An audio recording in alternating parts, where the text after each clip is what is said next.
Iba-ibang senaryo ang maaring maging resulta ng isang impeachment trial. Depende sa kung makatulang guilty o mag-resign ang nasasakdal o maunsyami ang paglilitis. Ang iba, nasaksihan na sa kasaysayan. Alamin ang mga posibilidad sa pagtutok ni Mav Gonzalez. Naghahanda na ngayon ang Senado para sa impeachment trial ni Vice President Sara Duterte, ang ikatlong kasong lilitisin sa kasaysayan ng Pilipinas. Inaaral na ang gagamiting rules of impeachment at magpapagawa na rin ng robe para sa mga senador na uupong hukom. Sa Senate Museum, nakadisplay ang mga dating impeachment robe, kabilang ang kay nooy senador at ngayoy Pangulong Bongbong Marcos. So ito ay dapat gagamitin nila nung impeachment trial ni dating Chief Justice Renato Corona at ito yung dapat susuotin ni Pangulong Bongbong Marcos na noon ay senador pero pinalitan kasi nila itong tela, ginawa nilang velvet kaya hindi na ito nagamit. Pero may iba-ibang version dito. Ang sabi ni Senate President Chis Escudero, ngayon daw ang gagamitin nila ay ganitong kulay pa rin dahil ito yung official color ng Senado. Narito rin ang impeachment vault kung saan inilagay ang mga envelope ng ebidensya ng impeachment ni dating Pangulong Estrada. Ang witness stand naman sa Corona impeachment na nakadisplay rin dito, kinuha muna para gamitin muli sa impeachment ni VP Sara.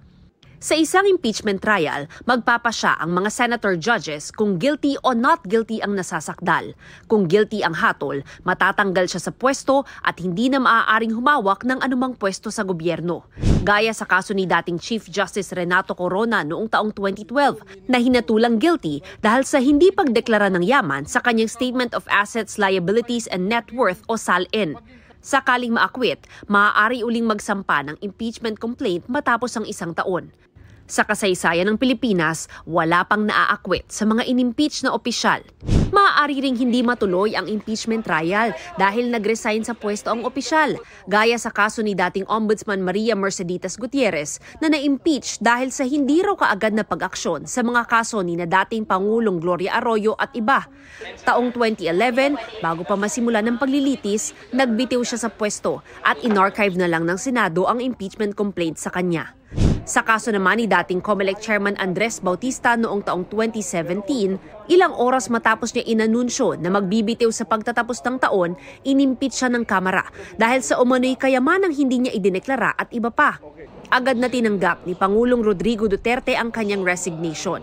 Pero tingin ng constitutional law expert na si Attorney Domingo Cayosa, dapat ituloy ang impeachment trial kahit nagbitiw sa pwesto ang opisyal.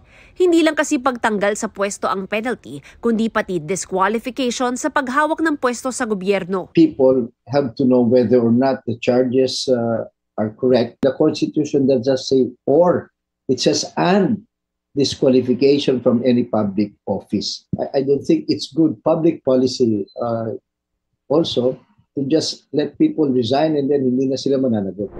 Kahit naman maumpisahan ang impeachment trial, pwede pa rin itong maunsyami, gaya sa kaso ni dating Pangulong Joseph Estrada noong taong 2001 dahil nagkaroon ng EDSA 2 bago siya mahatulan. Sabi ni Cayosa, hadlang sa tamang hustisya ang mga ganito. Though admittedly, impeachment trial or impeachment is a political process, but it is not totally political. So equal important, even more important than the political, persuasions of the actors in an impeachment trial is the truth and accountability. And you can only determine that in an orderly manner if you finish an impeachment trial. Maaari namang Korte Suprema na ang magdesisyon para tanggalin sa pwesto ang isang opisyal, gaya ni dating Chief Justice Maria Lourdes Sereno. Noong taong 2018, aprobado na sa House Committee on Justice ang impeachment complaint laban sa kanya para sa hindi umano pag-file ng kanyang SALN noong nagtuturo pa sa UP. Pero pinatalsik na siya ng kanyang kapwa mahistrado sa Korte Suprema na pumabor sa quo warranto petition laban sa kanya.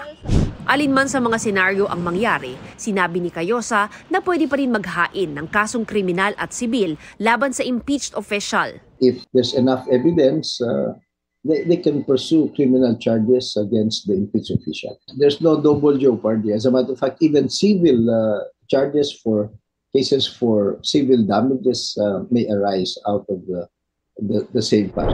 Para sa GMA Integrated News, Mav Gonzalez, nakatutok, 24 oras.